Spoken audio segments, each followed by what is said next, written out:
నమస్కారం అండి. నా పేరు కళ్యాణి. ఇప్పుడు ఉమెన్ కమిషన్ గారి గురించి మాట్లాడుతున్నా.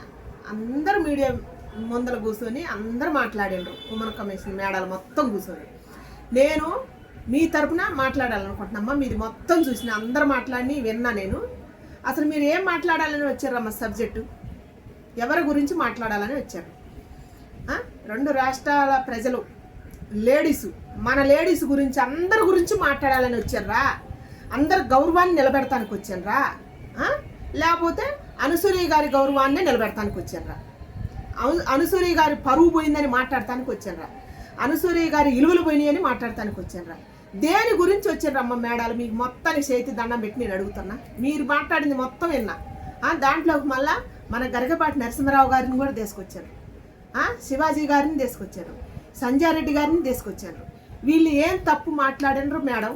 మీరు మొత్తం మాట్లాడింది నేను విన్నా.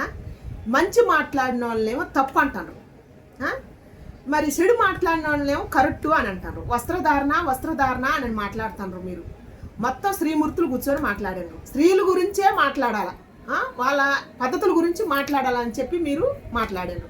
మరి ఇక్కడ స్త్రీల గురించి ఎక్కడ అన్యాయం జరిగిందని మీరు మాట్లాడుతున్నారు? ఎక్కడ ఎవరు తప్పు మాట్లాడారు? సంజయ్ రెడ్డి గారు మాట్లాడినరా? శివాజీ గారు మాట్లాడినరా? మన శాగంటి కోటేశ్వరరావు గారు బాగానే మాట్లాడుతున్నారు. గరికపాటి నరసింహరావు గారు మాట్లాడిండా? ఎక్కడ మన శ్రీమూర్తుల గురించి ఎక్కడ తక్కువ చేసి మాట్లాడారు? ఎన్నో ప్రసంగాలు ఇచ్చారు కదా మన రెండు రాష్ట్రాల ప్రపంచానికి, మన యావత్తు ప్రపంచానికి. స్త్రీ గురించి ఎన్నో అద్భుతమైన మాటలు చెప్పాను కదా, అవన్నీ వినలేదా? ఒక్క రెండే పట్టుకున్నారు మీరు. 60 ఏళ్ల ముసలోడికి 20 ఏళ్ల ముసలోడికి ఆగదని అనే ఒక మాట పట్టుకున్నారు. ఒకటేమో ద్రౌపదేవి పైట ఆ రోజు పైట ఉంది, ఇలా పైట లేదని ఈ రెండు మాటలు పట్టుకున్నారు. దానికి అర్థం ఏందో తెలుసా తల్లి? ఆయన ఆ మహాగురువు గారికి, ఆ మహానేత కాడికి పోయి మీరు కూర్చొని అడగండి. ఆయన వేసే ప్రశ్నలకు మీరు సమాధానం చెప్పండి. అప్పుడు మీరు ఉమెన్ కమిషన్, మీరు స్త్రీ హక్కుల గురించి, స్త్రీ అస్తిత్వం గురించి, స్త్రీల గురించి మేము పోరాడుతున్నామని నేను అప్పుడు నమ్ముతా. ఆ గురువు గారి ముందర కూర్చొని మీరు ఆయన వేసిన ప్రశ్నలకు మీరు సమాధానం చెప్పండి. మీరు మొత్తం స్త్రీమూర్తులు మొత్తం కూర్చొని ఆ గురువు గారినే అవమానిస్తున్నారుగా తల్లి. ఒక్క అనసూయ గారి గురించి ఎందుకు తల్లి? అనసూయ గారు చేసింది తప్పమ్మా. తప్పు మాట్లాడింది, చాలా తప్పు మాట్లాడింది. శివాజీ గారు స్త్రీని అవమానించలేదమ్మా, అధర్మంగా మాట్లాడలేదు. ఆయన స్త్రీ గౌరవం పెంచిండు, స్త్రీ సంప్రదాయం గురించి చెప్పిండు. ఆయన చెప్పడం తప్పే ఉంది. రెండు మాటలు మీరు అసలు అట్లా మాట్లాడతాను. అనసూయ గారు ఏం చేసింది? ఇప్పుడు అమ్మ మనం గుడికి వెళ్తాం తల్లి, ఒక కొబ్బరికాయ తీసుకుని గుడికి వెళ్తాం. గుళ్ళో కొబ్బరికాయ కొడతాం. కొబ్బరికాయ కొట్టగానే ఆ పలారం 10 మందికి పెడతాం. మనం కొట్టి మనం ఒక్కరిలో తినకూడదని కొబ్బరికాయ కొడితే 10 మంది, అది 10 మంది సొమ్ము, 10 మందికి పలారం పెడతాం. కాబట్టి ఈ అనసూయ గారు ఏం చేసింది? ఆమె ఫోటోలు తీసుకున్నా, ఆమె సొంత విషయాలున్నా ఆమె పర్సనల్గా పెట్టుకోలేదు. ఆమె 10 మంది ముందు వేసింది. ఎలా వేసింది? ఇన్స్టాగ్రామ్లో పెట్టింది, యూట్యూబ్లో పెట్టింది. స్త్రీ హక్కులని చెప్పింది, సృష్టికర్తనని చెప్పింది, అందాన్ని అభిషేకించాలని చెప్పింది. ఒరే స్త్రీ అందంగా రెడీ అయిద్దిరా, మీరు మృగాల్లా మేనపడొద్దురా, మీకు దమ్ము ఉంటే, మీకు ధైర్యం ఉంటే మీరు చూడండిరా, మీరు అంటుకోవద్దురా, మీకు ఏం కాకూడదురా, నేను అన్ని ఇప్పుకొని ఉండా అని మాట్లాడిందమ్మా. దుర్భాషలు ఆడింది. ఆ మాటలు కూడా వినండి కొన్ని. ఆ మాట్లాడబట్టే అందరు రెచ్చిపోయినరు, అందరు మాట్లాడినరు.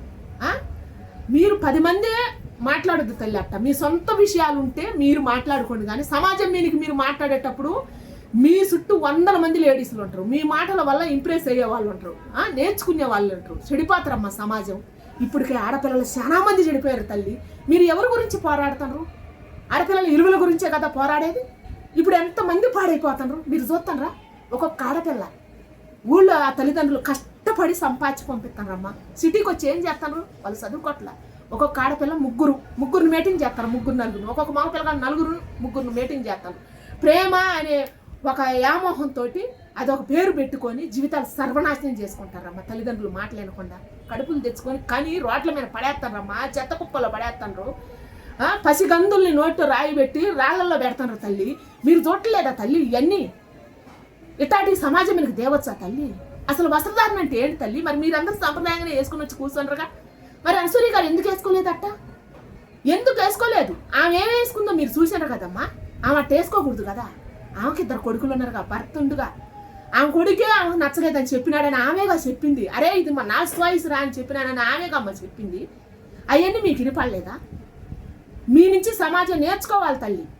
మీరు ఇలా మాట్లాడకూడదు. అందుకని దయచేసి మీ వెనక 100 మంది లేడీస్లు మేము ఉన్నాం, మీ మాటలని మేము నేర్చుకోవాలి. దయచేసి మీరు సమాజాన్ని పాడు చేసే విధంగా మాట్లాడొద్దు. సంజయ్ రెడ్డి గారు తప్పు మాట్లాడలేదు, గరికపాటి నరసింహారావు గారు తప్పు మాట్లాడలేదు, శివాజీ గారు తప్పు మాట్లాడలేదు. దయచేసి మీరు అర్థం చేసుకోవాలని నేను కోరుకుంటున్నాను.